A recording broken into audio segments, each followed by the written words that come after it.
Alright, so we're going to learn how to change the oil on a Honda Accord 2004 LX. Do be advised, I am not responsible for the improper use of tools or equipment to use to change your oil, as well as any.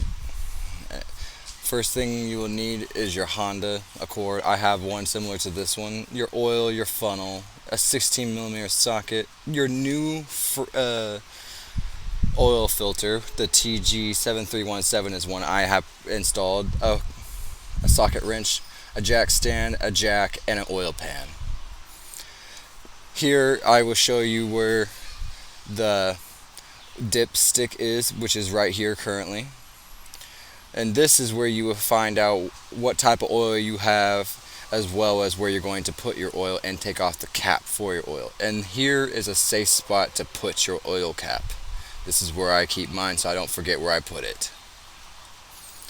Now on the side of your car, on both sides, close to the driver's side, there are these two divots underneath. This is where you're going to put either your jack stand or your jack. These are the safety spots where you can put it to where it doesn't damage the framing of your car. There's also a bigger divot right here as well, and it goes on to the other side. This is your jack stand. You're going to put this either right here or you're going to put this right here. As same thing goes for your jack stand. Now these jacks in particular are fairly dangerous. Not this one I have, but because it has this little bar right here, but these do tend to fall off and go flying. So do be careful. And right here is where you'll find your oil plug, where your oil will come out. Do not mess with this one right here, for that is your transmission fluid. You do not want to mess with that. That is not what we're working on. You will need this 16 millimeter socket. Sometimes some people have a 15, but mine in particular is a 16. I have my socket wrench, and you're going to have your oil pan. I do have the same Fram TG7317 installed in mine currently. I am not personally changing my oil when I took these photos because I need to change it just yet. At this time, this is where you're going to find it, just off to the right, upwards towards your passenger wheel. And while you're down there, it's always good to check for any leaks that you may have. As you can see, I have a transmission leak over on my transmission. See, there's my transmission plug down over here as well. But I do need to get this fixed, so do keep that in mind whenever you're going underneath your car. Now, whenever you're changing your filter, you need to lube this ring up with the old oil, so that way the seal does not break off or does not get damaged while tightening up with the torque with your hand.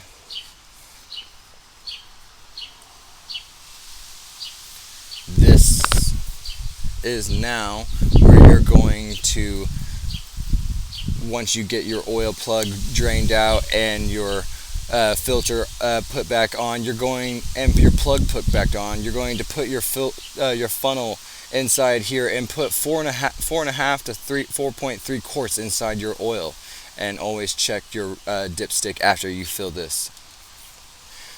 For instance, like here, you will check your dipstick to ensure that these two little holes, there's one hole here and one little hole here, is covered by oil. As you can see, I do not have enough oil in my car right now. I'm a little bit short. I need about a quart in there. So that's what I needed to do. Once you do check that, turn on your car after you lower your vehicle. And actually, no, don't lower your vehicle just yet. Just turn your car on. Be very careful not to shake your car too much. 2.5 RPMs to circulate that new oil throughout your system. Only do this for a few moments. It doesn't need to be for very long. Now, what could go wrong? Whenever you take off your filter, you need to make sure this O-ring came off with it. Otherwise, you can have a double sealed gasket, which will cause a oil blowout, causing all of your oil to be spewed out or to be leaking a few miles down the road as you're driving and cause serious issues. Another thing that could go wrong is when you change this plug, there is a washer on there. If this washer is hardened or worn out and broken or whatever, you need to get yourself a new plug and washer. It's very hard to find those washers by themselves, so just buy a new plug. They're fairly cheap and it comes with the washer. Once done circling your new oil, you need to go back down there and check to see if everything is dry. As you can see, my filter and my oil section right here are both dry. You need to check that, ensure there's no leaks. If there is, you need to tighten something. Otherwise, you will have issues later.